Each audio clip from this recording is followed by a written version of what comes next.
kantor kebetulan ya sekedar datang STM store muka, habis itu pulang, ya nggak merasuk dia ke dalam, nggak ada efeknya ke dalam. Jadi kalau mau ke dalam, datang itu memang betul-betul mengambil pelajaran dari kematian. Wa kafa bil mauti wa'iza, cukuplah kematian itu sebagai nasihat. Kalau saya pribadi, antara nasihat ceramah, dengar ceramah, dengan baca buku, dengan nengok orang mati, lebih kuat masuknya ke hati pikiran saya langsung nengok orang meninggal. Nggak tahu kita masing-masing ya, mungkin bapak ibu lain perasaannya, tapi kalau saya pribadi antara tiga, suruh dengar ceramah dengan suruh baca buku dengan ngelihat langsung, bagus saya nengok langsung. Itu berhari-hari itu ingatnya, berkesan di dalam kepala itu, dalam hati tentang bahwa ya kita ini akan mati. Terus kalau mati ya tinggal semuanya. Apa yang menerangi kubur kita, apa yang akan mengalir sebagai amal jariah.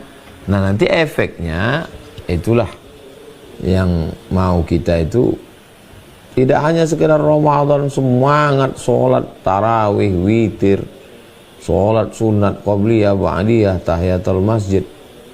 Tapi setelah Ramadan mungkin juga menganggap Ramadan itu bulan menumpuk amal. Jadi merasa amal sudah bertumpuk-tumpuk, ya udah cukup lah itu udah. Atau sekedar kebetulan tradisi rame-rame, orang rame-rame ke masjid, rame-rame pula ke masjid, rame-rame ke rumah orang, ya rame-rame ke rumah orang. Nah, jadi beramal itu nggak ada targetnya, nggak ada standarnya.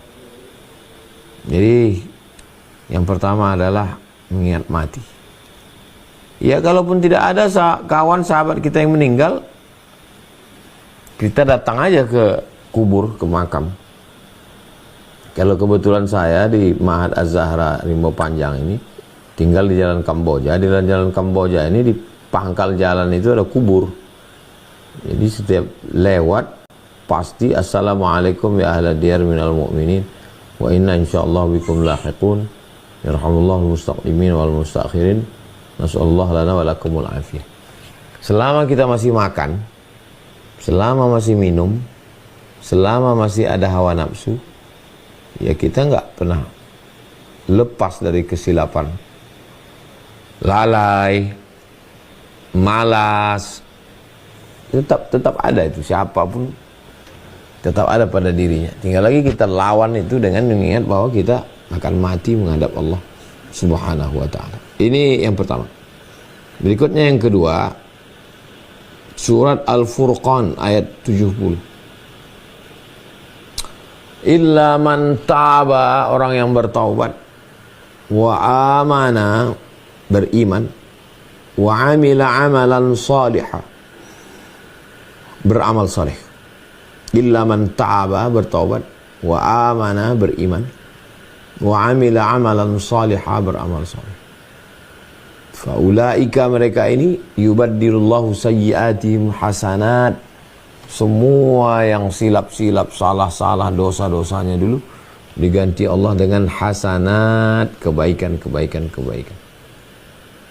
Nah ini jadi sadari bahwa kita ini dosa mata, dosa telinga, dosa tangan, dosa kaki, dosa mulut, dosa lidah, dosa hati, dosa otak. Selalu begitu. Karena kalau kita merasa sudah tarawih, sudah witir, sudah khatam Quran, sudah zikir, nah itu membuat malas juga itu. Merasa udah cukup lah. Kawan-kawan pun udah bangun masjid, merasa sudah punya pondok, sudah panti asuhan, sudah ngasih beasiswa gratis. Jadi selalu merasa kita ini banyak silap, banyak salah, banyak dosa, tidak layak menghadap Allah.